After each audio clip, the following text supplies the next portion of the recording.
اعوذ باللہ من الشیطان الرجیم بسم اللہ الرحمن الرحیم ان هذه امتکم امة واحدة وانا ربکم فاعبدون وتقطعوا امرهم بینهم کل الینا راجعون فمن يعمل من الصالحات وهو مؤمن فلا كفران لسعيه وإنا له كاتبون وحرام على قرية أهلكناها أنهم لا يرجعون۔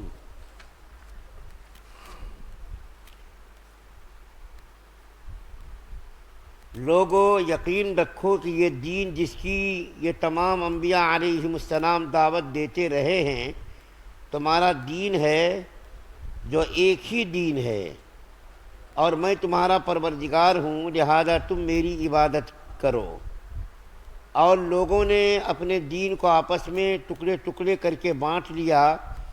مگر سب ہمارے پاس لوٹ کر آنے والے ہیں۔ پھر جو مومن بن کر نیک عمل کرے گا تو اس کی کوشش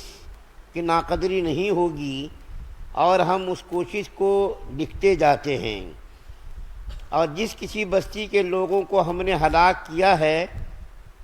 اس کے لیے ناممکن ہے کہ وہ پلٹ کر دنیا میں آ جائیں۔ سورہ انبیاء کی 92 سے لے کر کے 95 نمبر تک کی آیات آپ کے سامنے تلاوت کی گئی ہے۔ اس سے پہلے بہت سارے انبیاء کرام علیہم السلام کے حالات کا تذکرہ آپ کے سامنے کیا گیا، اور اس کے ضمن میں کچھ مسائل بھی بیان کیے گئے۔ مثال کے طور پر توحید، رسالت اور آخرت، ان مسائل کا تذکرہ آپ کے سامنے کیا گیا ہے۔ اور اب یہاں سے اللہ تعالیٰ جو بیان کر رہے ہیں کہ لوگو یقین رکھو گے یہ دین، یعنی جو اللہ تعالیٰ نے انبیاء کرام علیہم السلام کو دین دے کر بھیجا، وہ دین کیا ہے؟ اسلام اور ایمان ہے۔ تمام انبیاء کرام علیہم السلام کا ایک ہی دین تھا، اس کے اندر کوئی اختلاف نہیں، اس کے اندر کوئی انتشار نہیں۔ تمام نبیوں نے ایک ہی دین کی دعوت دی، اور وہ دین کیا تھا؟ ایمان اور اسلام اور لا الہ الا اللہ۔ اس ایک کلمے پر تمام انبیاء کرام علیہم السلام متفق اور متحد ہیں، اس کے اندر کوئی اختلاف نہیں ہے۔ البتہ فروعی مسائل میں، اصولی مسائل میں تو تمام نبی ایک ہیں، اس کے اندر کوئی اختلاف نہیں۔ البتہ فروعی مسائل میں انبیاء کرام علیہم السلام کے دین میں اختلاف رہا، تو اللہ تعالیٰ نے جتنے بھی انبیاء کو دنیا کے اندر مبعوث کیا، ان تمام انبیاء کرام علیہم السلام کی دعوت کا مرکزی نقطہ اور محور یہی تھا، لا الہ الا اللہ۔ تو اللہ تعالیٰ کیا فرما رہے ہیں کہ یہی دین تمام نبی لے کر کے آئے، اس لیے تم میری ہی عبادت کرو، میرے علاوہ کسی کی تم عبادت مت کرو۔ اور اس کے بعد اللہ تعالیٰ فرماتے ہیں کہ لوگوں نے بعد میں آپس میں دین کو ٹکڑے ٹکڑے کر کے اپنی مرضی سے کچھ دینوں کو بنا لیا، اپنے مذہب کی بنیاد رکھ دی۔ بعد میں دین کو ٹکڑے ٹکڑے کر کے اپنی مرضیات کے مطابق، اپنی خواہش کے مطابق لوگوں نے دین کو بنا لیا۔ اور اس کے بعد پھر اللہ تعالیٰ فرماتے ہیں پھر جو مومن ایمان کے ساتھ، من عمل صالحا، جو مومن عمل کرے گا، وہو مؤمن، ایمان کی شرط ہے، جو مسلمان، جو مومن عمل کرے گا نیک عمل، چاہے وہ ذرہ برابر ہی کیوں نہ ہو، اللہ تعالیٰ اس کی جزا آخرت کے اندر دیں گے۔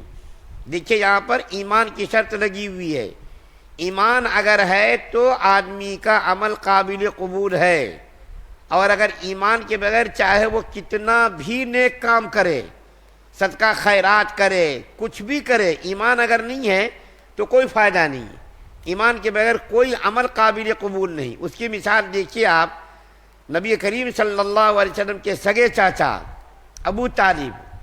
ابو طالب نے دین اور اسلام کے لیے اور نبی کریم صلی اللہ علیہ وسلم کی حمایت و نصرت کے لیے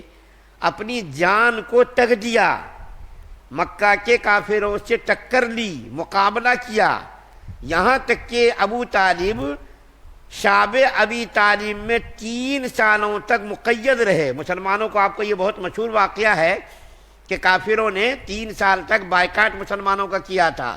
نہ تو ان کے ساتھ کوئی شادی، نہ تو کوئی بیاہ، نہ تو ان کے پاس کھانا پانی کا سامان جانے دیتے تھے۔ تو 3 سالوں تک ابو طالب بھی مسلمانوں کے ساتھ مقید رہے، ہر قسم کی مسلمانوں کی مدد کی، یہاں تک کہ کفار مکہ نے وارننگ دی کہ اے ابو طالب اپنے بھتیجے کو روک لو، ورنہ ہم جو کچھ کریں گے اس کے ذمہ دار آپ ہوں گے۔ ایک موقع ایسا بھی آیا کہ ابو طالب متاثر ہو گئے کافروں کی دھمکی سے، اور نبی کریم صلی اللہ علیہ وسلم کو بلایا اور بلا کر کے کہا اے میرے بھتیجے، میرے کندھے پر اتنا بار مت ڈالو جس کے بوجھ اٹھانے کا میں متحمل نہ ہو سکوں، اس کے بار اٹھانے کا بوجھ اٹھانے کی طاقت میرے اندر نہ ہو۔ تو نبی کریم صلی اللہ علیہ وسلم نے محسوس کیا کہ شاید میرے چچا بھی تعاون سے ہاتھ اٹھانا چاہتے ہیں اور مجھ سے الگ ہونا چاہتے ہیں۔ نبی کریم صلی اللہ علیہ وسلم نے بھی بڑی جرأت کے ساتھ، ہمت کے ساتھ کہا کہ خدا کی قسم میرے چچا، اگر یہ لوگ ایک ہاتھ میں سورج رکھ دیں، ایک ہاتھ میں چاند رکھ دیں، جب بھی میں اپنے کام سے باز نہیں آؤں گا، اور جو دعوت اور جو مقصد دے کر کے اللہ نے مجھ کو بھیجا ہے اس دعوت کو میں کرتا رہوں گا، یا تو وہ دعوت دنیا کے اندر عام ہو جائے یا تو اللہ تعالیٰ مجھ کو قبول کر لے، یعنی میں مر جاؤں وہ دعوت دیتے دیتے۔ اتنا کام ابو طالب نے کیا، لیکن اس کے باوجود نبی کریم صلی اللہ علیہ وسلم فرماتے ہیں کہ میرے چچا کو جہنم کی سب سے ہلکی سزا ملے گی، سب سے ہلکا عذاب ہوگا، اور وہ عذاب کیا ہوگا؟ آگ کی جوتی پیروں میں پہنائی جائے گی، اور اس آگ کی جوتی کے پہننے کی وجہ سے نبی کریم صلی اللہ علیہ وسلم فرماتے ہیں میرے چچا کا دماغ کھولے گا ایسا جیسا کہ ہانڈی کے اندر پانی کھولتا ہے۔ سب سے ہلکا عذاب ہوگا، اس سے ہلکا عذاب کسی کا نہیں ہوگا، لیکن وہ اتنا خطرناک ہوگا کہ دماغ اس عذاب کی وجہ سے ایسا کھولے گا جیسا کہ پانی آگ کے اوپر رکھ دیا جائے تو وہ پانی کھولتا ہے۔ تو اللہ تعالیٰ فرما رہے ہیں کہ اگر ایمان کے ساتھ تم کوئی کام کرو گے، تو ایمان کے ساتھ تم تھوڑا بہت بھی کام کرو تو تمہارے عمل کا بدلہ اللہ تعالیٰ دیں گے۔ لیکن کافر لوگ، بہت سارے لوگ کافر لوگ گرمیوں میں پانی کا انتظام کرتے، یہاں بھی دیکھیے کوئی ایک ہے بیچارہ جو اسپتال میں پورے کئی مریضوں کے لیے کھانے کا فری میں انتظام کرتا ہے۔ تو جو کچھ بھی کافر لوگ کر رہے ہیں ان کے نیک کاموں کا بدلہ اللہ تعالیٰ ان کو دنیا میں ہی دے رہے ہیں، ترقیات سے نواز رہے، مال و دولت سے نواز رہے، حکومت سے، منصب سے ان کو نواز رہے ہیں، دنیا کے اندر ہی ان کو دے رہے ہیں تاکہ آخرت میں اس کا کوئی بدلہ نہ ہو۔ بس دنیا میں جو کچھ نیک کام کر رہے وہ اللہ تعالیٰ اس کا بدلہ دنیا میں ہی دے دیتے۔ لیکن مسلمانوں کا جو نیک کام ہے، چاہے وہ نیک کام چھوٹا ہو چاہے بڑا ہو، یہاں تک کہ ذرہ برابر ذرہ کتنا بڑا ہوتا ہے، ذرہ اس کو آپ ہاتھ سے پکڑ بھی نہیں سکتے، اتنا چھوٹا ہوتا۔ اگر اتنا نیک عمل بھی کوئی کرے گا تو اللہ تعالیٰ قیامت کے دن ذرہ برابر بھی نیک کام کر کے آئے گا تو اللہ تعالیٰ اس کو ذرہ برابر کا نیک کام کا بھی بدلہ دے گا، اس کو اللہ تعالیٰ ضائع نہیں ہونے دیں گے۔ تو اللہ تعالیٰ فرما رہے ہیں کسی بھی نیک کام کو اللہ تعالیٰ ضائع نہیں کریں گے، بلکہ اللہ تعالیٰ اس کے نیک کام کو آخرت تک رکھیں گے، اور پھر اس کو جو ہے آخرت میں اس کا بدلہ ملے گا۔ اور پھر اللہ تعالیٰ فرما رہے ایک بات کہ جو انسان دنیا میں جو کچھ کر رہے ہیں، ہمارے لکھنے والے لکھ رہے ہیں، کرامن کاتبین جس کو کہتے ہیں، ہر انسان کے ساتھ 2 سیکورٹی لگا دی گئی ہے، اور وہ دونوں فرشتے انسانوں کے عمل کو لکھتے رہتے ہیں۔ ابھی ہم یہاں بیٹھے ہوئے ہیں، ہم بات کر رہے ہیں، آپ سن رہے، ہماری ہر چیز، ہماری ہر بات، ہماری ہر حرکت، ہماری ہر بات کو اللہ کے دونوں فرشتے جو کرامن کاتبین ہیں وہ لکھ رہے ہیں، اور لکھ کر کے وہ اللہ تعالیٰ کے دربار میں پیش کریں گے۔ تو اللہ تعالیٰ فرما رہے انسانوں کو کہ تم غافل اس بات سے مت ہو کہ تم جو کچھ کر رہے ہو اللہ تعالیٰ بے خبر ہے، نہیں، اللہ تعالیٰ نے کچھ فرشتوں کو متعین کر دیا ہے، جو فرشتے اللہ تعالیٰ کے احکام کے مطابق انسانوں کی ہر حرکت کو، ہر عمل کو لکھ رہا ہے۔ جیسا کہ آج کل سی سی کیمرہ لگا ہوا ہے، دیکھیے چوراہوں پر، راستوں پر، ہر اداروں میں، مسجدوں تک میں اب سی سی کیمرہ لگا دیا گیا تاکہ ان کی ہر حرکت اس کے اندر قید ہو جائے۔ کوئی اگر جرم کرتا ہے تو جرم کی تصویر بھی اس کے اندر آ جائے۔ تو اللہ تعالیٰ نے 2 کرامن کاتب ہمارے ساتھ لگا دیا ہے، وہ کرامن کاتبین ہماری ویڈیوگرافی کر رہے ہیں۔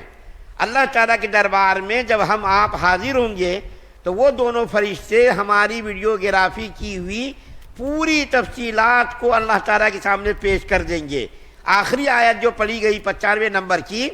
اس کے اندر اللہ تعالیٰ فرماتے ہیں اور جس کسی بستی کے لوگوں کو ہم نے ہلاک کیا ہے اس کے لیے ناممکن ہے کہ وہ پلٹ کر دنیا میں آئیں۔ جب دنیا کے اندر انسانوں کو بھیج دیا گیا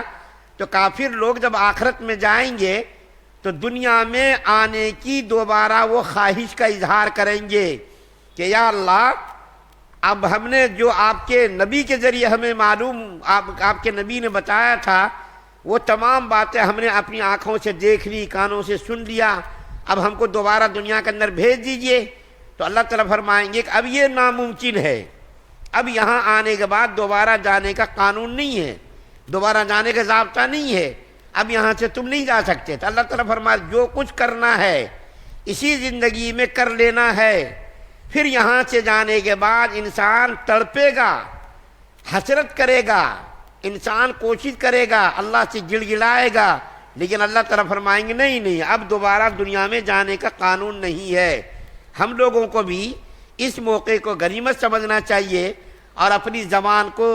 ذکر الہی سے تر و تازہ رکھنا چاہیے اور اس زندگی کو غنیمت سمجھ کر کے اس زندگی کو اچھے کاموں میں استعمال کرنے کی کوشش کرنی چاہیے تاکہ آخرت میں ہمیں افسوس نہ ہو۔ کافر لوگ جیسا کہ افسوس کریں گے ہم لوگوں کو افسوس کرنے کی ضرورت نہ پڑے اور ایسی نوبت نہ آئے۔ اس سے پہلے اللہ تعالیٰ نے ہمیں اور آپ کو زندگی دی ہے، اس زندگی کو قیمتی بنانا ہے، بے مقصد نہیں گزارنا ہے۔